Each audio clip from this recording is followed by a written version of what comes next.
Thank you, Tiemann. Thank you to Brent for Ride to Freedom. Thank you very much for the invitation. So I'm the chairperson of the South African Gun Owners Association, SAGA, and we believe in the right of lawful, law-abiding citizens, the right to choose to own a firearm for self-defense, for sport shooting purposes, for hunting, for collecting, or for business purposes. And what this bill seeks to do is to change all of that, take away the right for you to choose to own a firearm for self-defense, to protect yourself and your family from the criminals of South Africa. You also are losing the right for sport shooting as well. So we mustn't forget about the sport shooters are going to be affected by this bill. And the sport shooters create a huge industry within South Africa. There are many people that are employed in this industry in South Africa with regards to dealerships, regards to sport shooting activities. All of those people will be affected by this bill. Not to say also about hunting. Hunters bring millions of rands, billions of rands to South Africa on a regular basis. They help to contribute to the society, they help to contribute to the villages out there that support the hunters.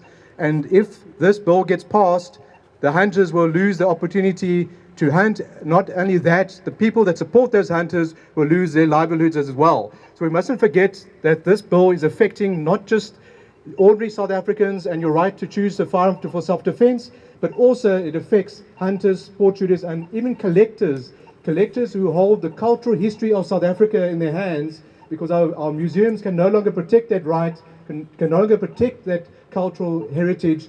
Collectors are the ones that are now protecting that heritage and keeping those traditional firearms safe.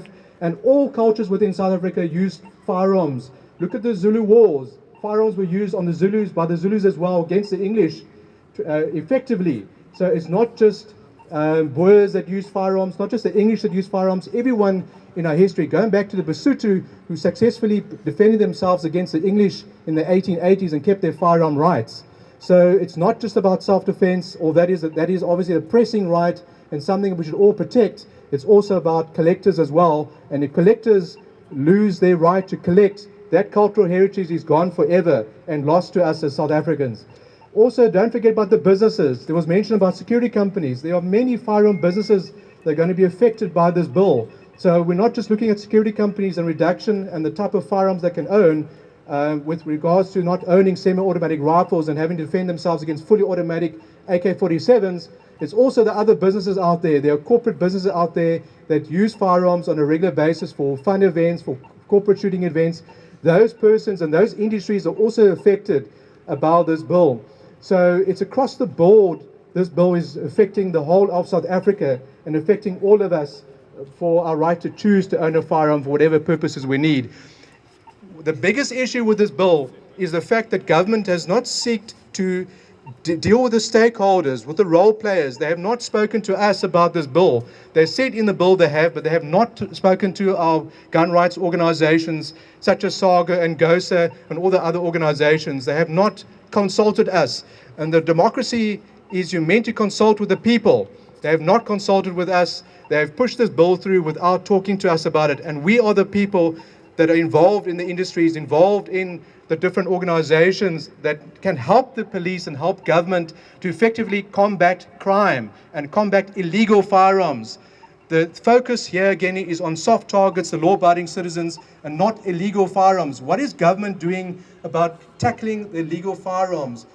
Where are all those special task force units we used to have that would tackle issues like this, like illegal firearms? The bill has changed from the perspective of keeping legal firearms out of the hands of criminals to focusing on us as law-abiding citizens. And that is wrong, and that is not right, and we should fight for our rights and continue to fight for our rights to ensure that all rights of citizens, law-abiding citizens, whether they choose to own a firearm for self-defense, choose to own a firearm for hunting purposes, for sport shooting purposes, for collecting, or for businesses, that right is protected. So I call on all of you here and all of South Africa to join and unite against this bill to ensure that our rights are enshrined and entrenched, and that we can ensure that the police are doing their job correctly and help the police do their job correctly to combat illegal firearms and combat the criminals out there. Thank you very much. Thank you to Brent again, to Ride to Freedom. Thank you for the opportunity. And God bless South Africa, and God bless all South Africans who wish to choose to own a firearm for whatever purpose. Thank you very much.